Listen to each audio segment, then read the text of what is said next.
Assalamualaikum warahmatullahi wabarakatuh. Perkenalkan, nama saya Muhammad Nur Imanuddin dari kelompok 7. Kali ini kita akan membahas materi seputar organisasi ASEAN. ASEAN dibentuk pada tanggal 8 Agustus 1987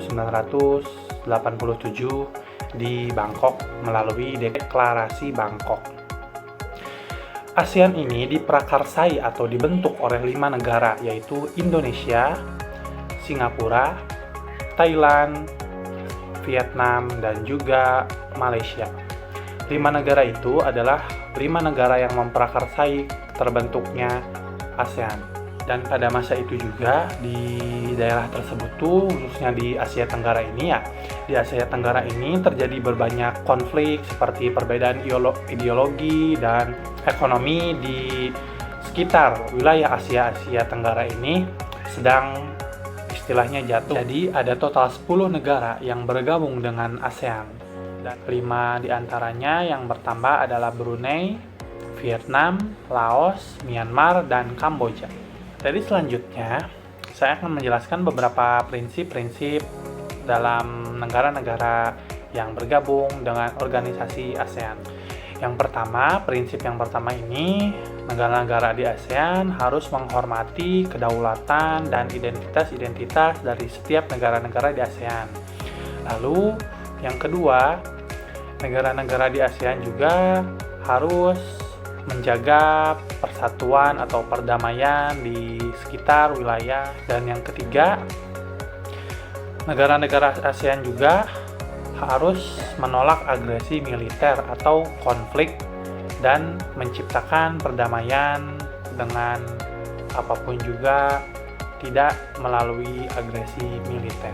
Dan selanjutnya, negara-negara di ASEAN juga tidak boleh mencampuri urusan antara negara-negara ASEAN yang lain tanpa adanya kesepakatan atau melakukan kerjasama di antara negara-negara ASEAN tersebut.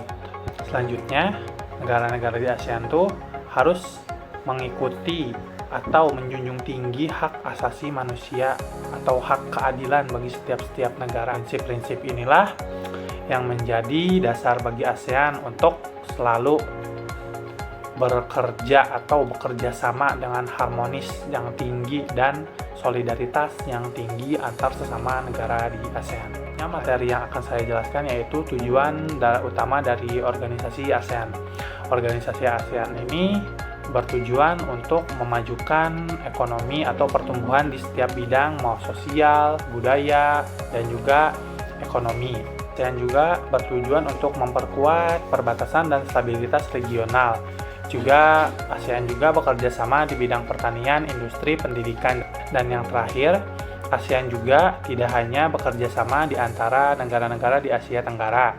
ASEAN juga bertujuan untuk memperluas bekerja sama internasional maupun di benua-benua lain seperti benua Eropa, Australia, dan juga yang lainnya. ASEAN lahir melalui Deklarasi Bangkok pada tahun 1967.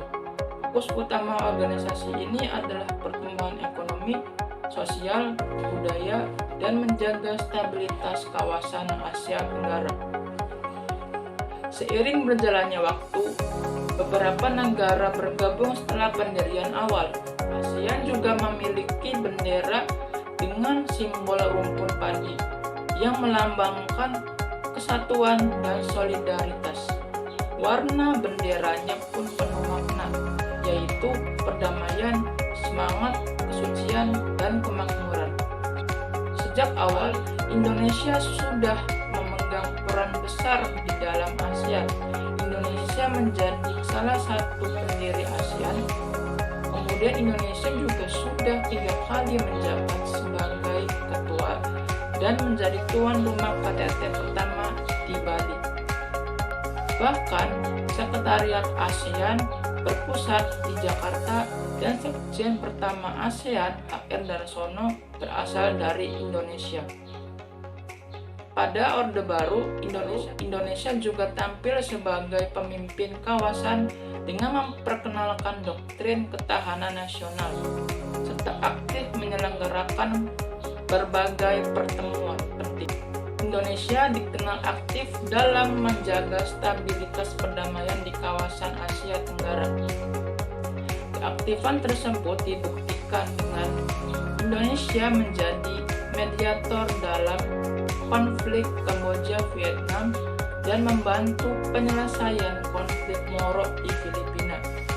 Selain itu, Indonesia menjadi tuan rumah KTT ASEAN sebanyak 4 kali, seperti yang ke-1, yang ke-9, 18, dan ke-19.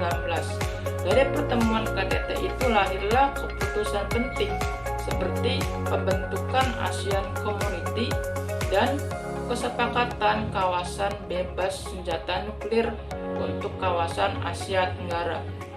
Saat ini, Indonesia beberapa kali tetap memegang peran sentral di ASEAN. Beberapa kontribusi pentingnya antara lain, pertama, menjadi mediator dalam isu Laut Cina Selatan. Kedua, memastikan sentralitas ASEAN dalam keamanan kawasan. Ketiga, memperkuat kerjasama maritim serta penanggulangan kerusakan ekosistem laut. Keempat, memprakarsai deklarasi penanggulangan bencana One ASEAN One Response.